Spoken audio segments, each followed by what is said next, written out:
So here we are with Microsoft To Do, and in today's video we're going to give you a getting started guide to Microsoft To Do and how it works. So as you can see, I have the Mac version available. However, there is the web version, Windows, Android and iOS, which means you can install it on pretty much all of your devices. Now, Microsoft To Do is a pretty basic to-do list application. It sits between Google Tasks and something like Todoist or TickTick as a fully fledged to-do list application, but it provides pretty much most of the situations that you'll need for a task management system. So as you can see here, this is my day area, and this is essentially where a lot of your plans are going to come in. Now, there are lots of different lists, so let's start with this side. As you can see, I've got my day here.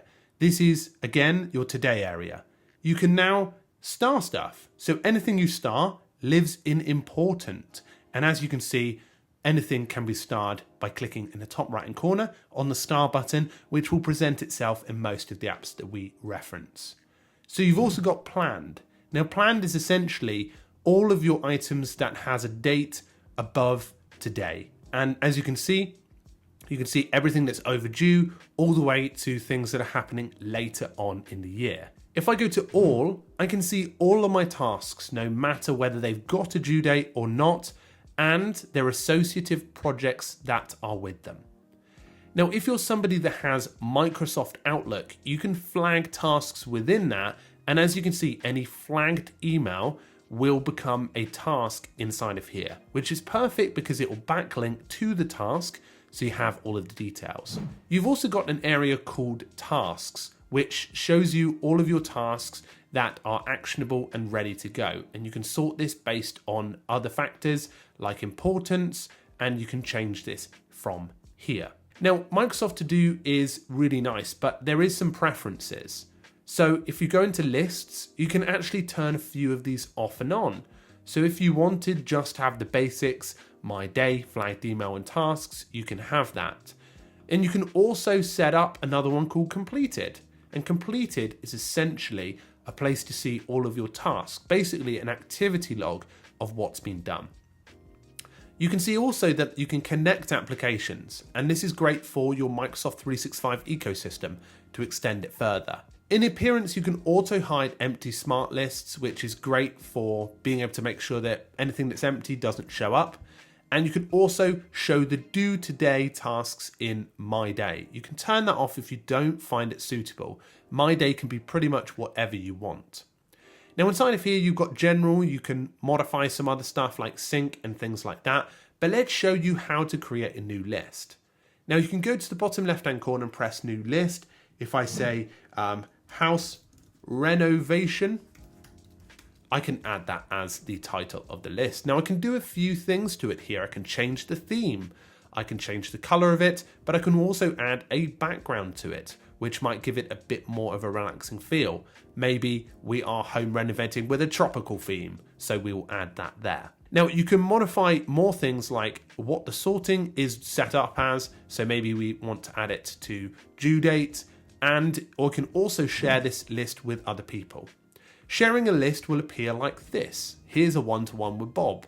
And you can see here that I can stop sharing at any time or invite people via email. Now, what's nice is I can assign things to people down here. So once I get somebody in here, I can assign them, and that helps with interacting with that person. Now, up here, you might see that this task is called Organize R&R Chat. But I can also see subtasks below, like chat about responsibilities, discuss this. And these little subtasks in Microsoft To Do are called steps. You can add a new step and it basically breaks the task down further. And here you can see a little glimpse of how many you've completed out of 2. Now, you can give it a few bits of context here. You can give it a reminder time, you can give it a due date, and you can also repeat it if that's something that comes up quite often. You may have seen that we've got a few repeated items, like buying toilet roll.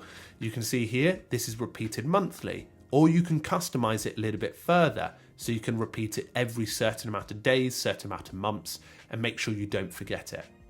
Now, let's say I wanted to pick up strawberries, and this has no due date. I can also add a task to My Day.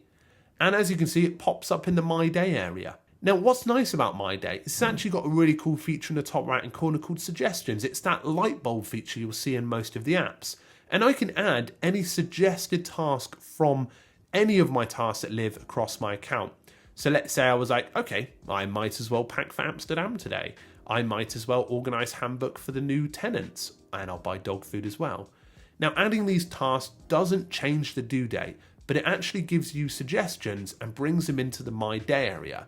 And imagine My Day area as the focus point for the day, which is really helpful for bringing attention, and you can naturally change the theme still. You can even sort it as well. So if I wanted to sort it based on importance, I can do.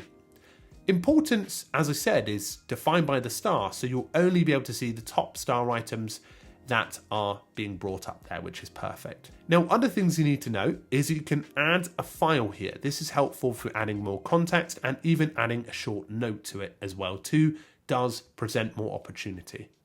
Let's say I completed that. You can see the completed area breakdown, which is really nice. So you get a sense of achievement, and I can go to completed to see a full list of what I've completed in terms of tasks and project-based tasks down the bottom here. Now, anything project-based can live inside of lists, and that's perfect for keeping everything organized, but I can even narrow it down to a folder. So here's everything that I have potentially for friends, bills for the flat, a shopping list for the family, and a flatmate tasks I might set up as well. You can have this all set up in a folder. And all you have to do that is drag it over the top of it, and you can basically create a group. Let's call this one House. So this is perfect for keeping everything organized in one location. Now remember, with any of these, you can change the color. You don't necessarily have to change the full theme. So if I want it white with this pink hue, or green without the white hue, I can have that there. Now, a few other things that are quite helpful is this planned area. If I want to narrow stuff down, this can be really helpful.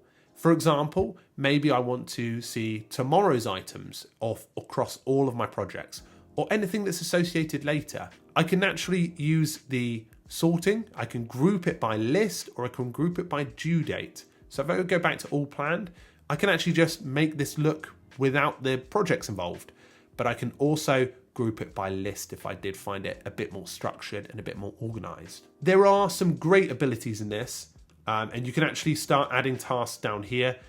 You can create a group from here instantly. So if you didn't want to have to drag stuff in, I can naturally just start organizing groups from here. Now, a few other notes on your task and areas that you have. You can sort any of the areas that you're in. So if you're in flagged email, you can set up sorting here. If you're in your collective tasks and ones that don't have associative projects or lists, or what we call them, then you can do that from there. So it's a very open system in terms of how you structure stuff, and it keeps it pretty definitely easier for managing all of that side of stuff. So that was Microsoft To Do.